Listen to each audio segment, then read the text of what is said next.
Friends, a very good morning to all of you. So हम April 2023 की chronology को पढ़ रहे थे और उसके अंदर लास्ट वीडियो के अंदर हमने प्रादेशिक परिदृश्य पढ़ा था। प्रादेशिक परिदृश्य का हाफ पोर्शन हम पढ़ चुके थे और रिमेनिंग पोर्शन हम आज कवर करने वाले हैं। तो चलिए स्टार्ट करते हैं। सबसे पहला जो न्यूज़ आर्टिकल है वो है बिहेवियरल लैब को लेकर के। ये लैब कहाँ पर बनाई जा रही है? तो जयपुर में जो हरीश चंद्र माथुर राजस्थान राज्य लोक प्रशासन संस्थान है, वहाँ पर इस बिहेवियरल लैब की स्थापना की जाएगी। इसके लिए जो वित्तीय अलॉटमेंट है वो इतना इंपॉर्टेंट नहीं है कितना किया गया है, लेकिन पहले ये समझते हैं कि बिहेवियरल लैब आखिरकार है क्या, इसमें क्या सिखाया जाएगा। तो देखिए, इसमें जो है मॉडर्न टेक्नोलॉजी की सहायता से मानव का जो व्यवहार है उसका अध्ययन यहाँ पर करवाया जाएगा और इसके लिए डिग्री कोर्सेज, पीएचडी लेवल तक के कोर्सेज भी स्टार्ट किए जाएंगे। तो एक तरीके से स्टडी लैब ही है और इसको ऑलरेडी जो हरीश चंद्र माथुर राज्य लोक प्रशासन संस्थान है वहाँ पर इसको स्टैब्लिश किया जाएगा। और देखिए, ये इस तरीके से ऐसी जो लैब है ये पूरे देश में जो है पहली बार बनाई जा रही है। यहाँ पर आप पढ़ सकते हैं, यह लैब देश में अत्याधुनिक तकनीक से बनाई जा रही पहली बिहेवियरल लैब होगी। तो आप ध्यान रखिएगा, इसका स्टैब्लिश कहाँ किया है? जयपुर में है। अब चलते हैं नेक्स्ट आर्टिकल पे। नेक्स्ट आर्टिकल है पशुपालकों के लिए प्रशिक्षण केंद्र। जो भी पशुओं को पशुपालक होते हैं उनके लिए एक ट्रेनिंग सेंटर जो है वो बनाया जाएगा। और कहाँ कहाँ ये बनाया जाएगा? तो देखिए, बजट में घोषणा की गई थी, क्योंकि देखिए एनिमल हस्बेंड्री जो है वो एक एलाइड सेक्टर के रूप में कार्य करता है एग्रीकल्चर के, और उसको बढ़ावा देना सरकार का जो है मकसद भी है, क्योंकि इससे फार्मर्स की इनकम जो है वो इंक्रीज़ होती है। तो इसमें बजट के अंदर घोषणा की गई थी कि हम 5 जिलों के अंदर पशुपालकों का प्रशिक्षण केंद्र खोलेंगे और इसके लिए अभी हाल ही में अलॉटमेंट भी किया है। कहाँ कहाँ पर ये खोले जाएंगे? तो देखिए, सबसे ज़्यादा जहाँ पशु होंगे वहीं पर अलवर, नागौर, भरतपुर, सीकर और अजमेर के अंदर जो है ये प्रशिक्षण केंद्र 5 जिलों में ओपन किए जाएंगे। उसके अलावा ये जो 2 न्यूज़ है ये काम की नहीं है। यहाँ पर लास्ट देखिए, जो गायत्री देवी यादव हैं, ये कौन है? ये भी चर्चा में रही हैं। तो ये राजस्थान से हैं इनका संबंध, और ये जो है जल वाटर कंजर्वेशन जो है उसमें इनका नाम है या भूमिका है मतलब। तो ये अभी जो दिल्ली के अंदर स्वच्छ सुजल शक्ति सम्मान समारोह हुआ था उसमें राष्ट्रपति के द्वारा इनको सम्मानित किया गया। तो ये एक तरीके से जो है इनका जो कार्य है स्वयं सेवी के रूप में, एक वॉलंटियर के रूप में ये गायत्री देवी काम कर रही हैं और इनको जल योद्धा का जो है उपनाम भी यहाँ पर दिया गया है। इन्होंने क्या कार्य किया है वो देख लेते हैं। इनका योगदान है कि इन्होंने जयपुर के सांभर ब्लॉक में फार्म पॉन्ड बनाने के लिए ग्रामीण जो महिलाएं हैं उनका एक स्वयं सहायता समूह बनाया, सेल्फ हेल्प ग्रुप बनाया और उसके माध्यम से जो है ये जल संरक्षण को लेकर के कार्य कर रही हैं। तो जल योद्धा के रूप में इनको जो है एक पदवी भी मिली, एक तरीके से टाइटल्ड हुई है। और इनको जो विज्ञान भवन है दिल्ली के अंदर, वहाँ पर स्वच्छ सुजल शक्ति सम्मान समारोह के अंदर सम्मानित भी किया गया। तो नाम याद रखना है हमको, गायत्री देवी यादव का। नेक्स्ट चलते हैं। नेक्स्ट है चेस इन स्कूल एक्टिविटी। तो ये आप जानते हैं कि प्रधानमंत्री इंदिरा गांधी की जयंती के ऊपर नो बैग डे के तहत चेस इन स्कूल एक्टिविटी के नवाचार के तहत 38 लाख के लगभग जो विद्यार्थी उन्होंने भाग लिया था और ये Guinness book of world records के अंदर इसको शामिल भी किया गया है। तो हमारे जो ये जो रिकॉर्ड है इसका जो प्रमाण पत्र है वो हमारे शिक्षा मंत्री ने लिया है। हालांकि इस पर कोई क्वेश्चन नहीं आएगा तो इसको हम छोड़ भी सकते हैं यहाँ पर। नेक्स्ट चलिए, मुख्यमंत्री सार्वजनिक सेवा उत्कृष्टता पुरस्कार अवार्ड। अब देखिए, ये जो है चीफ मिनिस्टर एक्सेल्स अवार्ड, ये इसकी घोषणा अभी की गई है, मतलब इस बजट के अंदर ही 2023-24 के बजट में इसकी घोषणा की है। ये किन लोगों को दिया जाएगा? तो मुख्यमंत्री सार्वजनिक सेवा उत्कृष्टता पुरस्कार जो है ये अधिकारियों और कर्मचारियों के लिए है। जो भी ऑफिसर्स हैं जो कि सरकार की कल्याणकारी जो भी योजनाएं हैं उनको अच्छी तरीके से लागू कर रहे हैं, उनमें नवाचार भी कर रहे हैं, कुछ अपनी तरफ से इनोवेशन भी कर रहे हैं और डिलीवरी सिस्टम पे बहुत अच्छा योगदान दे रहे हैं, उनको प्रति वर्ष जो है सिविल सर्विसेज डे जो कि 21 अप्रैल को आता है, सिविल सर्विसेज डे, उस पर यह पुरस्कार दिया जाएगा। तो इस पुरस्कार की घोषणा अभी की गई है, सीएम एक्सेल्स योजना नहीं पुरस्कार, सीएम एक्सेल्स पुरस्कार। और ये किनको दिया जाएगा कि जितने भी कर्मचारी हैं, अधिकारी हैं, अगर जो अच्छा कार्य कर रहे हैं उनको ये पुरस्कार दिया जाएगा। फिर नेक्स्ट योजना देखिए, नेक्स्ट है हमारी नंदन कानन योजना। अब नंदन कानन का मतलब ये है कि फॉरेस्ट एरिया डेवलप करना है, मतलब पेड़ उगाने हैं। तो कहाँ उगाने हैं? ये उगाने हैं जो मंदिर होते हैं, उनकी जो भूमि होती है, चार दीवारी होती है, जो ओरण होता है, ओरण में तो खैर होते ही हैं पेड़ पौधे, तो जो मंदिर की 4 दीवारी वाली भूमि है उसको संरक्षित विकसित करने के लिए देवस्थान विभाग जो है उनके द्वारा इस योजना को चलाया गया है। यहाँ पर जो है पीपल, आंवला, कल्प वृक्ष, जो हमारे सेक्रेड ट्रीज होते हैं, पूजनीय जो वृक्ष होते हैं, उनको यहाँ पर उगाया जाएगा। तो ये नंदन कानन योजना है, ये आप ध्यान रखिएगा। फिर देखिए मल्लीनाथ पशु मेला। मल्लीनाथ पशु मेला आप सब जानते हैं बाड़मेर में इसका आयोजन किया जाता है। तो अभी इसका 18 मार्च से 1 अप्रैल के बीच में बाड़मेर का जो तिलवाड़ा है वहाँ पर इसका आयोजन किया गया है। और यहाँ पर क्या क्या चीज़ें की गई, तो देखिए कृषि मंत्रालय की तरफ से स्टॉल्स लगाई गई थी, कृषि प्रदर्शनी हुई, यहाँ पर बाजरा की स्टॉल्स लगाई गई। उसके अलावा यहाँ पर जो दुधारू गाय हैं उनको लेकर के प्रतियोगिता की गई, उनको कुछ पुरस्कृत भी यहाँ पर किया गया। इतना टेक्निकल और इतना ज़्यादा टेक्निकल कर इन द सेंस कि इतना डिटेल में जा करके आपसे कोई नहीं पूछेगा। आप ये ध्यान रखिएगा, ये मल्लीनाथ पशु मेले के बारे में आर्ट एंड कल्चर के अंदर ये क्वेश्चन बनता भी है। फिर चलते हैं नेक्स्ट आर्टिकल पे, ये काफ़ी इंपॉर्टेंट है, इस पे आप डबल स्टार यहाँ पर लगा सकते हैं। राजस्थान मिलेट्स प्रोत्साहन मिशन। आपको पता है कि जो मिलेट्स है यानी कि जो मोटा अनाज है जिसको श्री अन्न कहा गया है, कोर्स ग्रेन जो है इंग्लिश में अगर मैं बात करूँ, तो उसको पॉपुलराइज करने के लिए उसको जो है थाली में, लोगों की थाली में एकदम जैसे आटा और गेहूँ कह रही हूँ चावल और गेहूँ हम खाते हैं, उसी तरीके से स्टेपल फूड बनाने के लिए जो है काफ़ी प्रयास किए जा रहे हैं। और यूनाइटेड नेशंस ने जो साल 2023 है उसको अंतर्राष्ट्रीय मिलेट वर्ष भी घोषित किया है। तो अब पूरे भारत के अंदर या राजस्थान के अंदर विशेषकर क्या क्या कार्यक्रम इसके लिए आयोजित किए जा रहे हैं वो पढ़ लेते हैं। तो इस बार वाला जो बजट है उसमें इन्होंने कहा कि हम राजस्थान मिलेट प्रोत्साहन मिशन स्टार्ट करेंगे। इससे क्या होगा कि जितने भी हमारे सरकारी प्रयास होते हैं, जैसे कि हम मिड डे मील लेकर के आते हैं, इंदिरा रसोई योजना हमारी चलती है, आईसीडीएस यानी कि जो हमारा ये है क्या कहते हैं इसको, आंगनवाड़ी के अंदर जो कार्यक्रम चलते हैं, उसके अंदर जितनी भी हमारी योजनाएं हैं जहाँ हम खाने के पैकेट्स बांटते हैं, वहाँ पर हम श्री अन्न यानी कि जो मिलेट्स है जैसे कि बाजरा है, ज्वार है, तो ये सारी चीज़ें भी हम उसके अंदर शामिल करेंगे ताकि ये जो कोर्स ग्रेन है इसको बढ़ावा मिल सके। इसके लिए इन्होंने एक और इम्पॉर्टेंट बात है यहाँ पर, मिलेट्स की उत्पादकता में वृद्धि हो और फसलों को प्रोत्साहन मिल सके, इसलिए 5 करोड़ की लागत से जोधपुर में मिलेट्स उत्कृष्टता केंद्र स्थापित किया गया है। ये इंपॉर्टेंट बात है, ये याद रखनी है कि मिलेट्स उत्कृष्टता केंद्र कहाँ पर स्थापित किया गया है, तो जोधपुर के अंदर इस केंद्र को स्थापित किया गया है। और ये आपको पता ही है 2023 को मिलेट वर्ष बनाया गया है। उसके अलावा इन्होंने कहा है कि भाई उदयपुर में जो हमारा G20 का सम्मेलन अभी आयोजित हुआ है उसमें मिलेट्स लंच भी करवाया जाएगा ताकि अंतर्राष्ट्रीय स्तर पर मिलेट्स को प्रोत्साहन जो है वो दिया जा सके। फिर राजस्थान में जो विधानसभा सदस्य हैं उनके लिए भी मिलेट्स का डिनर करवाया जाएगा।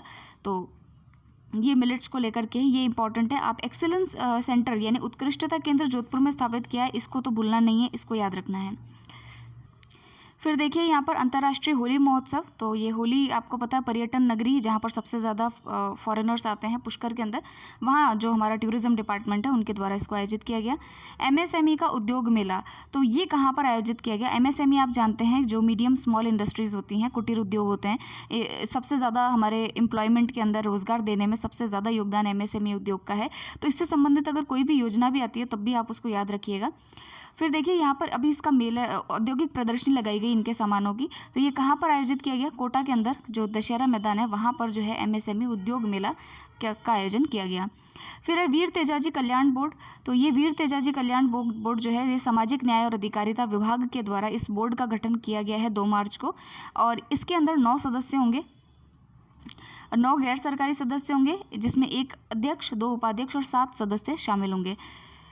नेक्स्ट चलते हैं डॉक्टर सविताबेन अम्बेडकर योजना। ये योजना किससे रिलेटेड है, तो देखिए ये जो योजना है ये अंतरजातीय यानी इंटरकास्ट जो मैरिजेज होती हैं उसको प्रोत्साहन देने को लेकर के, क्योंकि जाति प्रथा से संबंधित जो चीज़ें होती हैं, जो कुरीतियाँ होती हैं, उनसे कुछ निपटने के लिए सरकार कुछ प्रयास करती ही है। तो इंटरकास्ट जो मैरिजेज होते हैं उसको बढ़ावा देने के लिए पहले 5 लाख की प्रोत्साहन राशि दी जाती थी, अब उसको 10 लाख किया जा रहा है। तो ऐसा नहीं है कि भाई शादी करके और उसके बाद में पैसा लेकर वापस ब्रेक कर दो मैरिज, ऐसा नहीं हो सकता, इसके लिए भी प्रावधान है। तो इसमें है 1 मिनट, तो इसके अंदर जो है 5 लाख रुपए तो जो है 8 साल के लिए फिक्स डिपॉजिट किए जाएंगे और 5 लाख जो बचे हैं वो संयुक्त यानी जॉइंट अकाउंट के अंदर ताकि दोनों जन यूज़ कर सकें, तो उस हिसाब से उसको दिया जाएगा। तो सरकार की ये योजना का नाम ध्यान रखिएगा, डॉक्टर सविताबेन अम्बेडकर योजना। अब चलते हैं नेक्स्ट आर्टिकल पे। नेक्स्ट आर्टिकल है हमारा सामाजिक सुरक्षा पेंशन में वृद्धि। तो आप जानते हैं कि जो कहते हैं गरीब और जो कमज़ोर वर्ग हैं उनको सरकार पेंशन देती है प्रति माह, उसमें भी इंक्रीमेंट किया है बजट के अंदर। और इसके अंदर जो 500 750 प्रति माह पेंशन जो है अब उसको न्यूनतम 1000 रुपये प्रति माह तक उसको इंक्रीज़ किया गया है। इसमें जैसे वृद्धावस्था वाली, एकल नारी, विशेष योग्यजन, लघु और सीमांत कृषक, ये सब पात्र इसके अंदर होते हैं। तो इसकी जो पेंशन है ये भी इंक्रीज़ कर दी गई है। 500 से 750 जो पेंशन मिलती थी अब वो 1000 रुपीज़ कर दी गई है। नेक्स्ट चलिए राजीव गांधी जल संचय योजना। तो हालांकि ये इतना कोई इंपॉर्टेंट नहीं है राजीव गांधी जल संचय योजना, क्योंकि इसमें तो अपडेट है कि भाई सेकंड वाला जो इसका चरण है वो उसको जो ग्रामीण विकास और पंचायती राज मंत्रालय है उसके द्वारा इसको संचालित किया जा रहा है और उसको आगे जो है इन्होंने 33 जिलों में ये 349 जो पंचायत समितियां हैं वहाँ पर इसको और जल संरक्षण के लिए इस कार्य को आगे बढ़ाया है। तो इसको आप काट सकते हैं, इतना इंपॉर्टेंट नहीं है। फिर देखिए जय मिनेश आदिवासी विश्वविद्यालय, ये कहाँ पर ओपन होगा? तो ये कोटा का जो रानपुर जगह है वहाँ पर इसको ओपन किया जाएगा। और ये सबसे इम्पॉर्टेंट बात यह है कि ये सामाजिक जन सहयोग से इस विश्वविद्यालय को इस्टेब्लिश किया जा रहा है, यानी कि इसमें जितना भी फंड लगेगा उसको हमारे जो विधायक हैं, जो हमारे विधायक निधि जो है उनकी, वहाँ से ये सब लोग कंट्रीब्यूट करके इसको इस्टेब्लिश करेंगे। और इसके अंदर जो आदिवासी जो छात्र हैं उनके अलावा जो मतलब अदर कैटेगरीज से जो बच्चे आते हैं वो भी यहाँ पर पढ़ पाएंगे। तो सभी विद्यार्थियों के लिए बिना किसी भेदभाव के इसको जो है समान अवसर उपलब्ध करवाने के लिए इसको कोटा के रानपुर में इस्टेब्लिश किया जा रहा है। और इसमें जन सहयोग से यहाँ पर देखिए कि 79 जो विधायक हैं, जो MLAs हैं हमारे, उन्होंने 10-10 लाख रुपए इसमें स्वीकृत किए हैं और इसमें कंट्रीब्यूशन किया है। और उसके अलावा भी जो है कई दूसरे जो प्राइवेट सेक्टर्स है वहाँ पर से राशि इंक्लूड करके इसको इस्टेब्लिश किया जाएगा। अगर देखिए यहाँ पर एक फैक्ट है कि विश्वविद्यालयों की यानी यूनिवर्सिटीज़ की अगर बात करें तो राजस्थान देश में गुजरात के बाद दूसरे नंबर पे सबसे ज़्यादा विश्वविद्यालय हमारे यहाँ हैं और सबसे ज़्यादा 3 महिला विश्वविद्यालय राजस्थान के अंदर ही हैं। नेक्स्ट आर्टिकल देखिए बाबा आमटे दिव्यांग विश्वविद्यालय। तो नाम से ही सिद्ध है पहली बात तो कि दिव्यांग जो होते हैं उनके लिए ये विश्वविद्यालय है। यहाँ पर हाई टेक्नोलॉजीज लैब वगैरह उन लोगों के लिए है। और इसका इस्टेब्लिशमेंट कहाँ किया गया है ये इंपॉर्टेंट है। इसको इस्टेब्लिश किया है जयपुर के जामडोली में, ये हमको पता होना चाहिए। उसके अलावा तो सारी बातें वैसी ही होती है, नॉर्मल जो चीज़ें हैं। फिर देखिए स्मार्ट शाला प्रोग्राम। ये स्मार्ट शाला प्रोग्राम क्या है? तो इसमें क्या होगा कि जो स्मार्ट क्लासेस होती हैं वो बच्चों को प्रोवाइड की जाएगी और ये 8 जिलों के अंदर इसको स्टार्ट किया गया है। इसका जो संचालन है वो राजस्थान स्कूल शिक्षा परिषद और जो संपर्क फाउंडेशन है उन दोनों के बीच में MOU साइन हुआ था, उन दोनों ने मिलकर के इसको स्टार्ट किया है। तो जहाँ जैसे कि जो धौलपुर है, करौली, बारां, सिरोही, जैसलमेर, जोधपुर, जयपुर, बीकानेर, यहाँ के जो स्कूल्स हैं यहाँ पर इसको स्टार्ट किया गया है। अब चलते हैं नेक्स्ट आर्टिकल पे। एक पर्सन को लेकर के, खिलाड़ी को लेकर के है, तनिष्क पटवा। ये एक महिला खिलाड़ी हैं और वाटर स्पोर्ट्स से इनका संबंध है। तो अभी इन्होंने खेलो इंडिया के अंदर जो हमारे गेम्स हुए थे उसमें भी इन्होंने स्वर्ण पदक जो है वाटर स्पोर्ट्स में जीता था। और अभी इनका चयन जो है एशियन कैनो स्प्रिंट चैंपियनशिप के लिए भारतीय टीम के अंदर हुआ है, जो कि राजस्थान से पहली खिलाड़ी हैं जिनका कि चयन जो है इस प्रकार से भारतीय टीम में हुआ है। तो वाटर स्पोर्ट्स एसोसिएशन इसका अभी जो आयोजन है, जो इस स्प्रिंट का आयोजन जो है वो उज़्बेकिस्तान में होगा और वहाँ पर ये प्ले करने के लिए जाएंगी। तो इनका नाम आपको ध्यान रखना है, वाटर स्पोर्ट्स से रिलेटेड है, नाम इनका तनिष्क पटवा है और ये उदयपुर से संबंधित है। ठीक है, अब चलते हैं नेक्स्ट आर्टिकल पे और ये है वुशु से रिलेटेड। वुशु एक गेम होता है और इसमें जो भारतीय वुशु संघ है उसकी तरफ से जालंधर के अंदर एक फेडरेशन कप आयोजित किया गया था और उसमें राजस्थान ने इसमें जो है ओवरऑल टीम का खिताब जीत करके पहली बार मतलब इतिहास रच दिया है ये मानिए। और इसमें जो है 6 स्वर्ण पदक राजस्थान ने इसके अंदर जीते हैं। और बस इसमें इतना ही है और कोई किसी खिलाड़ी का नाम विशेषता है नहीं तो हम उसको नहीं पढ़ेंगे। आगे चलते हैं, मुख्यमंत्री अल्पसंख्यक भाषा दक्षता एवं संप्रेषण कौशल विकास योजना। तो देखिए सबसे पहली चीज़ तो इसमें अंडरलाइन करने वाली है वो है अल्पसंख्यक, ठीक है। और दूसरा है भाषा दक्षता। भाषा दक्षता यानी कि लैंग्वेज फ्रीक्वेंसी और जो कम्युनिकेशन स्किल्स होती हैं उसको इंक्रीज़ करना है। किन में? जो अल्पसंख्यक समुदाय है, माइनॉरिटी जो कम्युनिटी है उनके अंदर इसको हम ये स्किल्स जो है वो बढ़ाएंगे। तो ये योजना 20 मार्च को स्टार्ट की गई। अल्पसंख्यक समुदाय के युवाओं में भाषा दक्षता और संप्रेषण होता है कम्युनिकेशन, तो संप्रेषण कौशल विकास के लिए इस योजना को स्टार्ट किया गया है। उसमें इनको इंग्लिश के साथ में फ्रेंच, जर्मन, अरेबिक, स्पेनिश और फारसी यानी पर्शियन जो भाषा और जो भी विदेशी भाषाएं होती है वो सिखा करके और रोजगार के लिए जो है उनको तैयार किया जाएगा। अब चलते हैं नेक्स्ट आर्टिकल पे। ये है जोधपुर इंटरनेशनल थिएटर फेस्टिवल। इसका आयोजक जो है वो राजस्थान संगीत नाटक अकेडमी है और अंतर्राष्ट्रीय स्तर का ये थिएटर फेस्टिवल जोधपुर में पहली बार आयोजित किया गया है। जोधपुर इंटरनेशनल थिएटर फेस्टिवल में देश विदेश के कई नाटकों का 6 नाटकों का यहाँ पर प्रदर्शन भी किया गया। तो ये राजस्थान संगीत नाटक अकादमी के द्वारा जोधपुर के अंदर इसका आयोजन किया गया है। नेक्स्ट देखिए, इंदिरा महिला शक्ति प्रोत्साहन एवं सम्मान समारोह। इसके अंदर बेसिकली क्या है कि जो महिला सशक्तिकरण के लिए जो संस्थाएं कार्य कर रही है, तो उनको ये इंदिरा महिला शक्ति प्रोत्साहन सम्मान दिया गया है। ये समारोह दौसा के अंदर आयोजित किया गया और इसमें कुछ संस्थाओं को अवार्ड भी दिया गया है। 3 संस्थाओं को यहाँ सम्मानित किया गया है, जैसे कि पहली है रौनक आजीविका महिला सर्वांगीण विकास सहकारी समिति लिमिटेड, जो कि सिकराई की है, मतलब दौसा की ही है, और दिशा आजीविका महिला सर्वांगीण विकास सहकारी समिति लिमिटेड, और भांडारेज एवं foundation to educate girls globally. ये 3 संस्थाएं हैं जिनको कि अवार्डेड किया गया है। मेरे हिसाब से ऐसी चीज़ों में संस्थाओं से ज़्यादा इंपॉर्टेंट ये है कि जब भी आपसे कोई मेंस में क्वेश्चन पूछे महिला सशक्तिकरण को लेकर के क्या क्या प्रयास हैं, तो उसमें आप इस तरीके की चीज़ों को मेंशन कर सकते हैं। बाकी इस पर कोई प्रीलिम्स का क्वेश्चन तो नहीं बनेगा। फिर देखिए महाराव शेखाजी सशस्त्र बल अकादमी, यानी कि इसमें जो ऐसे युवा हैं जो सेनाओं में भर्ती होना चाहते हैं, उसकी तैयारी करना चाहते हैं, तो उनके लिए आवासीय सुविधा उपलब्ध करवाई जाएगी। उसके अलावा उनको ट्रेनिंग भी जो है वो दी जाएगी। तो इसके लिए महाराव शेखाजी सशस्त्र बल अकादमी की स्थापना सीकर में की जा रही है।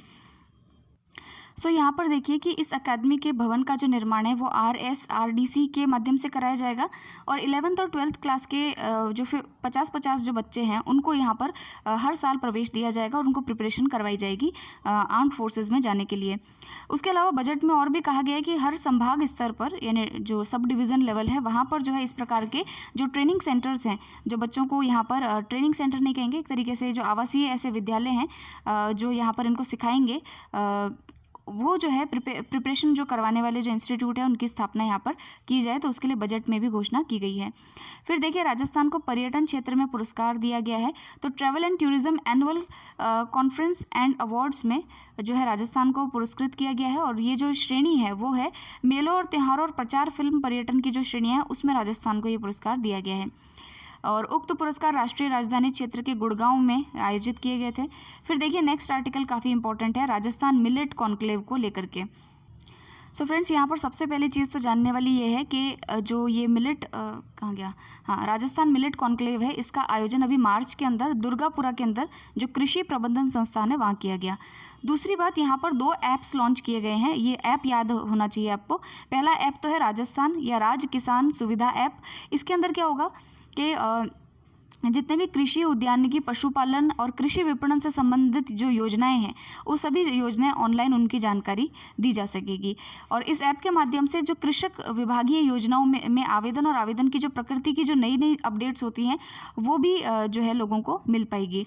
तो ये ऐप का नाम ध्यान रखिएगा, राज किसान सुविधा ऐप, यानी किसानों की सुविधा के लिए इस ऐप को ही लॉन्च किया गया है। दूसरा है इनिशिएटिव ऐप।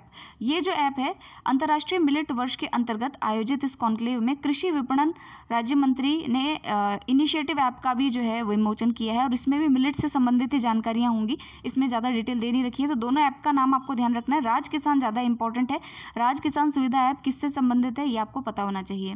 फिर देखिए यहाँ पर एक न्यूज़ जो फैक्ट है वो यहाँ पर आया नहीं है, मैं इसको यहाँ पर आपको बता देती हूँ।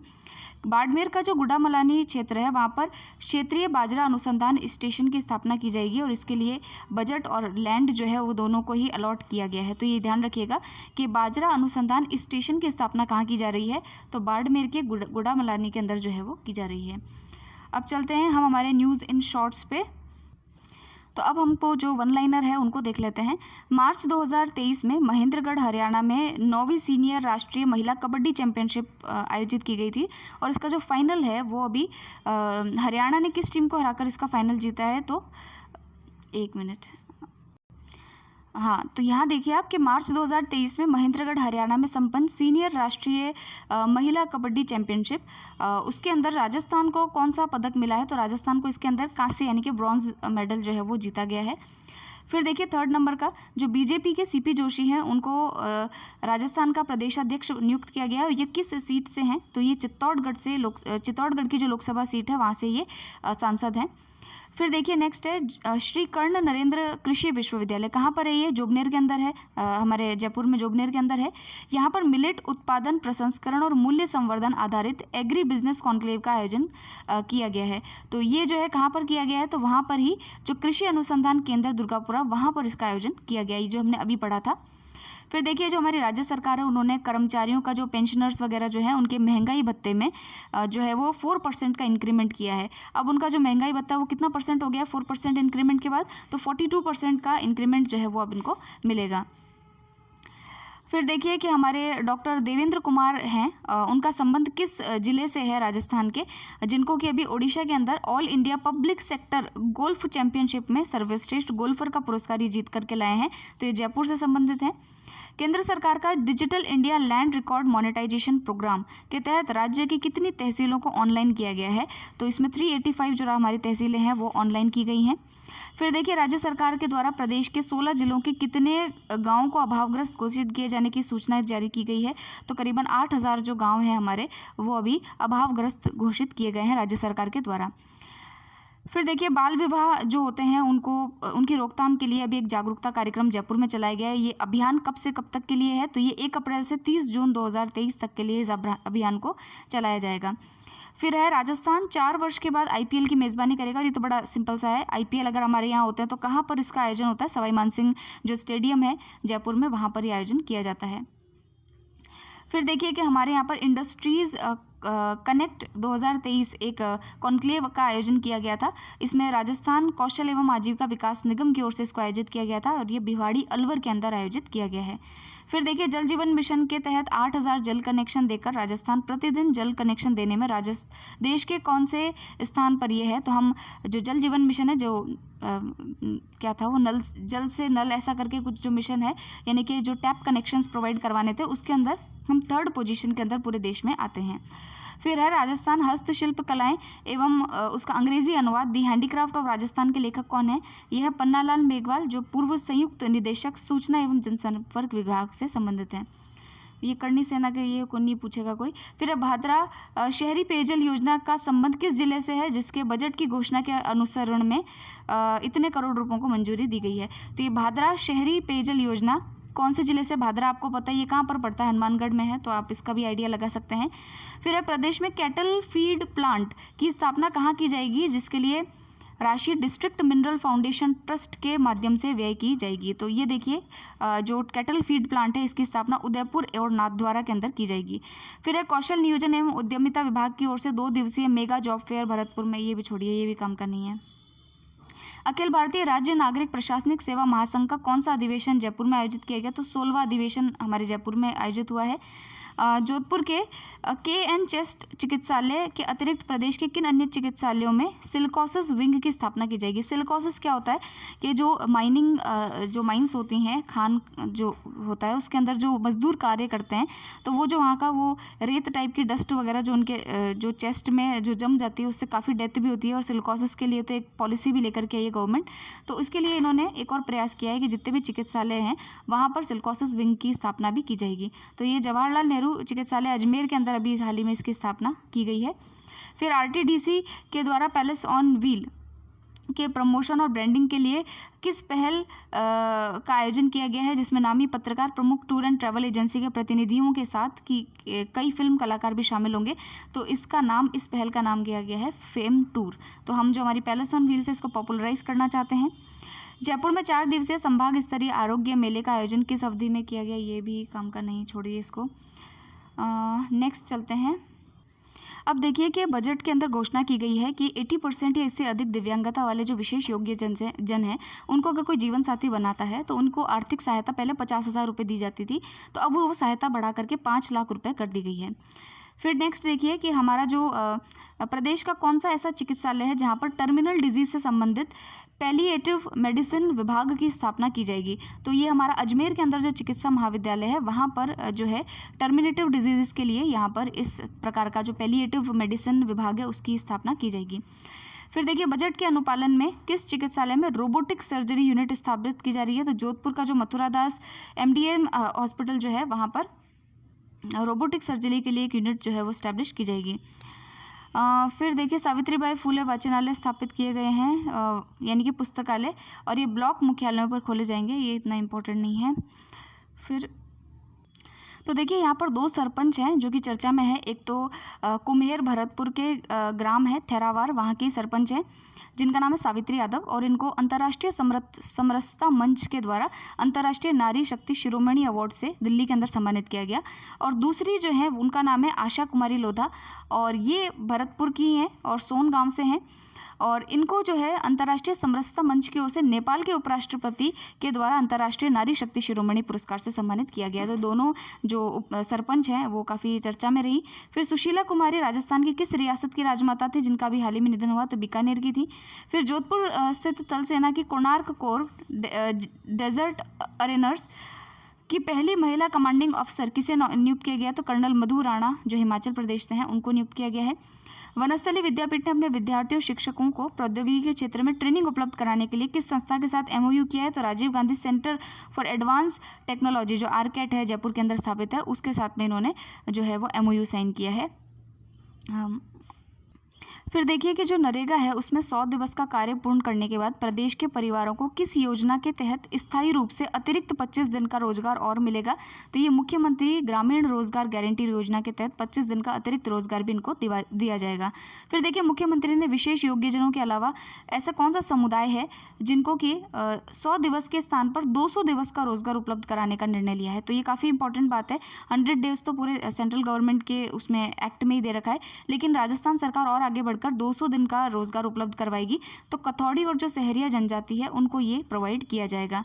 फिर देखिए कि आस हेरिटेज ऑस्ट्रेलिया और पिडकोर ने किस उद्देश्य के लिए 2023 में एमओयू किया है? तो जयपुर शहर की जो पूरा संपदा है उसके संरक्षण के लिए ऑस्ट्रेलिया के साथ में जो है वो हमारा जो है वो एमओयू साइन हुआ है। गोराबदल स्टेडियम राज्य के कौन से जिले में जिसका निर्माण किया जाएगा? तो ये चित्तौड़गढ़ में बनाया जाएगा। और जयपुर का प्रसिद्ध जो सिटी पार्क है उसमें किस जापानी तकनीक से ऑक्सीजन प्लांट्स बनाए जा रहे हैं? तो देखिए ये तकनीक काफ़ी इंपॉर्टेंट है। मियावाकी तकनीक इसको कहते हैं, जापानी तकनीक है और इस पर यूपीएससी प्रीलिम्स के अंदर क्वेश्चन आया था इस टेक्निक को लेकर के। ये एक तरीके से अर्बन गार्डनिंग जो हम कहते हैं ना वो उसी टेक्निक को मियावाकी तकनीक कहा गया है।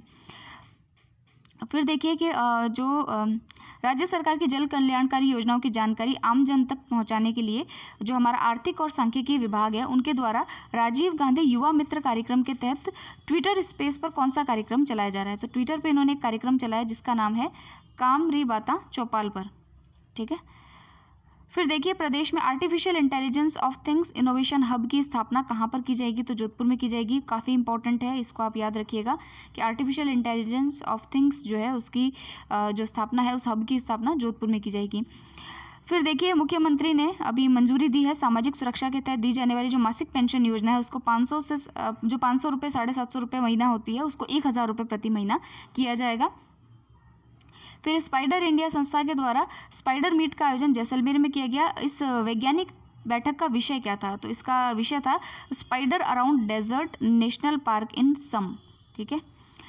फिर है रात रतन कोचर की स्मृति में प्रतिवर्ष दिए जाने वाले पत्रकारिता एवं साहित्य पुरस्कार के लिए किसका चयन किया गया? तो प्रदीप शेखावत जो वरिष्ठ पत्रकार हैं राजस्थान पत्रिका के उनको ये दिया जाएगा।